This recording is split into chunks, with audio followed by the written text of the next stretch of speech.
स्वागत है। आज हम हिंदी भाषा की एक ऐसी जादूगरी पर बात करने वाले हैं जिसे हम सब रोज इस्तेमाल करते हैं, पर शायद ही कभी रुककर सोचते हैं। हाँ, और ये जादू है शब्दों को जोड़ने की कला, समास। समास। हमारे पास जो सामग्री है वो समास के सिद्धांतों और वर्गीकरण पर एक गाइड जैसी है।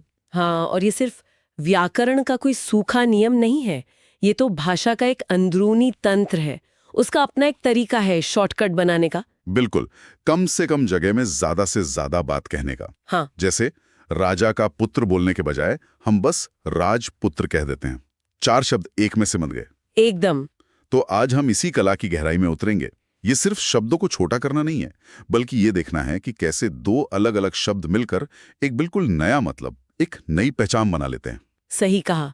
तो चलिए इस शब्द रसायन को समझते हैं। शब्द रसायन, ये बहुत अच्छा शब्द है। हाँ, क्योंकि यहाँ 2 तत्व मिलते हैं और एक नया यौगिक बनता है जिसके गुण शायद उन दोनों से ही अलग हो। तो इसकी शुरुआत कहाँ से होती है?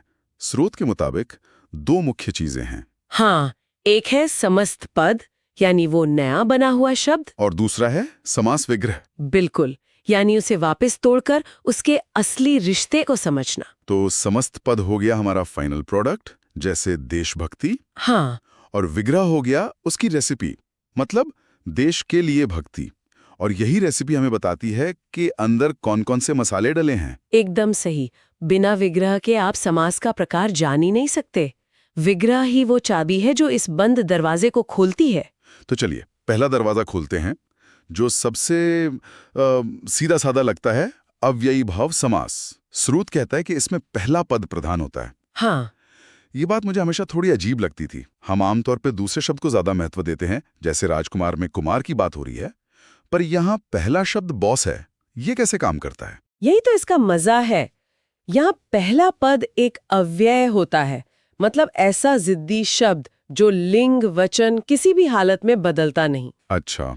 और ये इतना ताकतवर होता है कि अपने साथ जुड़ने वाले शब्द को भी अपने जैसा बना लेता है, उसका पूरा स्वभाव ही बदल देता है। स्रोत में दिए गए पहचान शब्द देखिए, यथा, प्रति, हर, भर, आ। हाँ हाँ। ये जब किसी संज्ञा के आगे लगते हैं तो उसे क्रिया विशेषण जैसा बना देते हैं। अच्छा, मतलब जैसे दिन एक संज्ञा है, हाँ लेकिन उसके आगे प्रति लगा दिया तो बन गया प्रतिदिन। हाँ, अब ये जगह या चीज नहीं बल्कि समय बताने लगा। हर रोज। इसने दिन शब्द को एक तरह से हाईजैक कर लिया। बिल्कुल सही शब्द है, हाईजैक कर लिया। यथाशक्ति को देखिए, यहाँ शक्ति तो है पर जोर यथा पर है। मतलब शक्ति के अनुसार। हाँ, कैसे काम करना है? शक्ति के अनुसार। तो पूरा फोकस पहले शब्द पर है जो एक्शन का तरीका बता रहा है। ये समास भाषा में एक तरह से मॉडिफायर बनाने का काम करता है। ठीक है, ये तो हुआ भाषा का एफिशिएंसी मॉडल। अब उस समास पर आते हैं जो शायद सबसे ज्यादा इस्तेमाल होता है, भाषा का वर्क हॉर्स, तत्पुरुष समास। आहा, तत्पुरुष। यहाँ दूसरा पद प्रधान है और विग्रह करने पर कारक चिन्ह सामने आते हैं। हाँ, ये हमारी भाषा की रीढ़ है, आप कह सकती हैं। इससे हम अनगिनत नए संज्ञा शब्द बनाते हैं। जैसे राजकुमार। हाँ, राजकुमार में बात कुमार की हो रही है जो राजा का है। रसोई घर में बात घर की हो रही है जो रसोई के लिए है। दूसरा शब्द मुख्य किरदार है और पहला शब्द बस ये बताता है कि उसका संबंध किससे है। और वो संबंध छिपा होता है उन कारक चिन्हों में, का, की, के, में, पर, से के लिए। हाँ, जैसे ही हम विग्रह करते हैं गंगा जल, तो निकलता है गंगा का जल।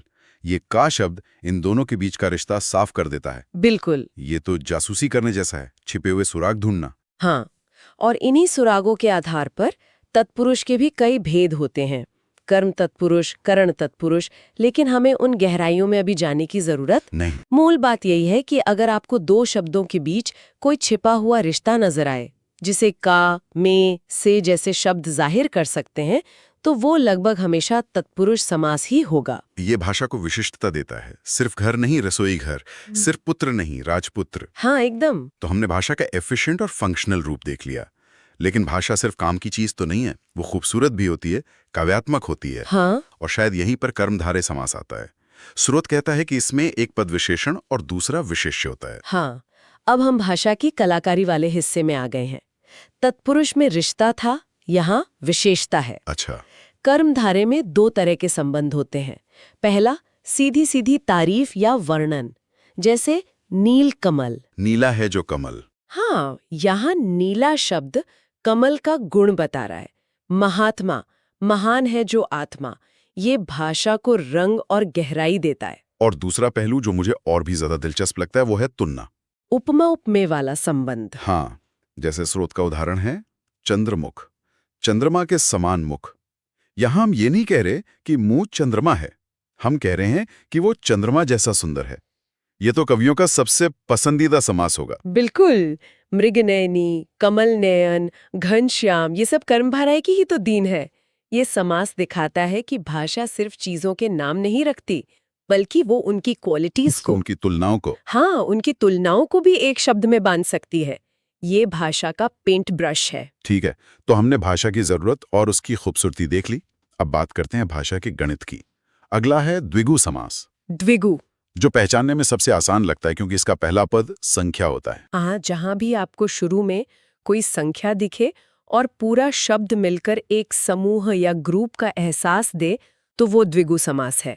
नवरत्न, 9 रत्नों का समूह। त्रिलोक, 3 लोकों का समूह। सप्ताह, सप्ताह, 7 दिनों का समूह। ये दुनिया को गिनने और व्यवस्थित करने का भाषा का तरीका है, एक तरह से। लेकिन यहाँ एक पेच हो सकता है ना। हम्म, हर संख्या वाला शब्द द्विगु नहीं होता। जैसे स्रोत में आगे चलकर दशानन का उदाहरण आएगा, उसमें भी तो दश यानी 10 संख्या है, तो दशानन द्विगु क्यों नहीं है? बहुत अच्छा सवाल है, और यही वो बारीकी है जो हमें समझनी है। द्विगु के लिए संख्या के साथ साथ समूह का भाव होना अनिवार्य है। ओके। नवरत्न किसी एक व्यक्ति का नाम नहीं है, वो 9 रत्नों के कलेक्शन का नाम है। लेकिन दशानन 10 सिरों के समूह का नाम नहीं है। बल्कि वो एक खास व्यक्ति यानी रावण का प्रतीक बन गया है। बिल्कुल। जब संख्या अपना ग्रुप वाला मतलब छोड़कर किसी तीसरे की तरफ इशारा करने लगे, तो वो द्विगु की सीमा से बाहर निकलकर कहीं और चला जाता है। समझ गया। तो संख्या प्लस समूह बराबर द्विगु, ये फॉर्मूला है। हाँ, कह सकते हैं। अब उस समास पर आते हैं जहां कोई बॉस नहीं है, कोई छोटा बड़ा नहीं है। द्वंद्व समास। यहां दोनों पद प्रधान हैं। ये साझेदारी का समास है। हाँ, इसे बराबर वालों का समास कह सकते हैं। यहाँ दोनों शब्दों का वजन बराबर होता है। अक्सर ये जोड़ों में आते हैं या एक दूसरे के विलोम होते हैं। हाँ, माता पिता, भाई बहन, सुख दुख, दिन रात।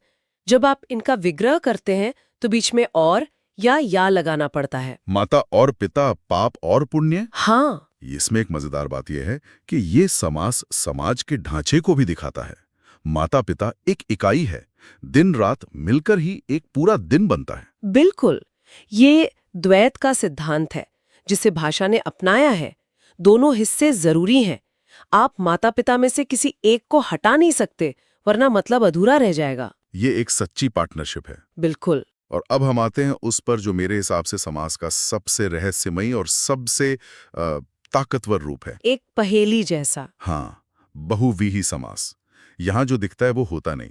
दोनों पद मिलकर किसी तीसरे ही अर्थ की तरफ इशारा करते हैं। ये भाषा के विकास का शिखर है। यहाँ शब्द अपने शाब्दिक अर्थ को छोड़कर प्रतीक बन जाते हैं। मतलब एक और एक मिलकर 3 वाला मामला है। हाँ, स्रोत का सबसे अच्छा उदाहरण है लंबोदर।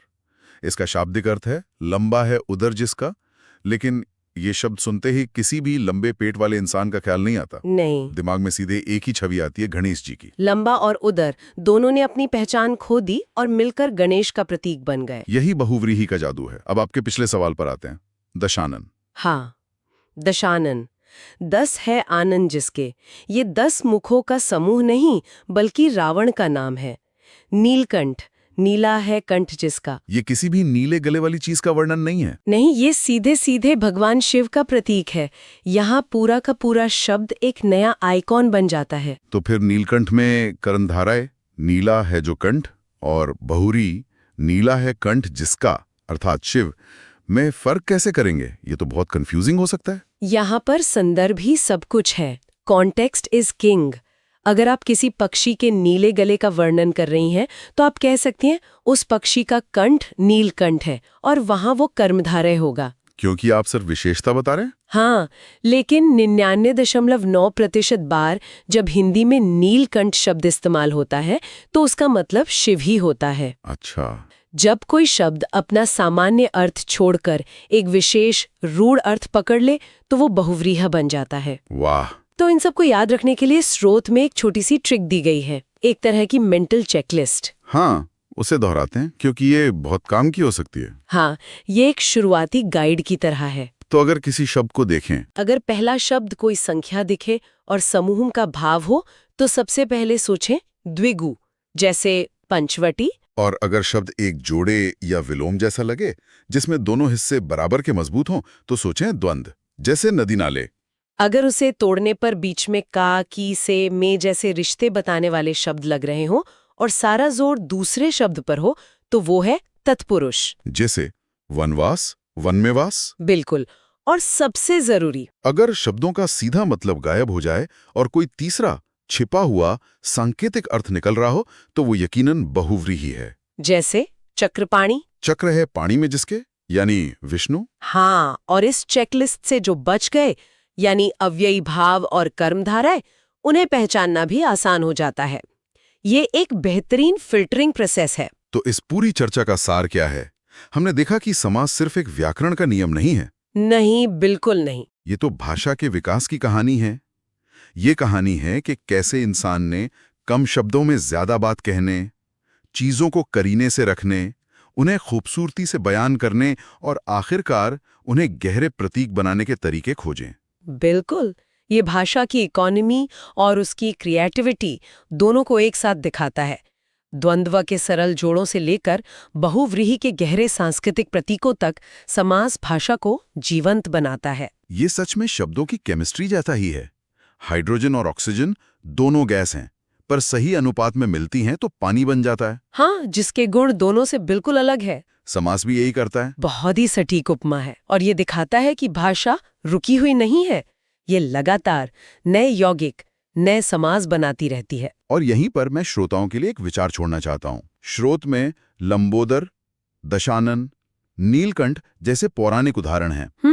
ये शब्द सदियों से हमारी संस्कृति में रचे बसे हैं, पर क्या हम आज के दौर में नए बहुव्रीहि समास नहीं बना रहे? बहुत दिलचस्प सवाल है। जरा सोचिए, ऑफिस की स्लैंग में या इंटरनेट की भाषा में क्या ऐसे शब्द नहीं हैं? जैसे कोई कहे मिस्टर गूगल, तो उसका मतलब गूगल कंपनी का मालिक नहीं, बल्कि वो इंसान होता है जिसे सब कुछ पता हो। हाँ, यहाँ मिस्टर और गूगल दोनों ने अपना अर्थ छोड़कर एक नए तीसरे सांकेतिक व्यक्ति को जन्म दिया।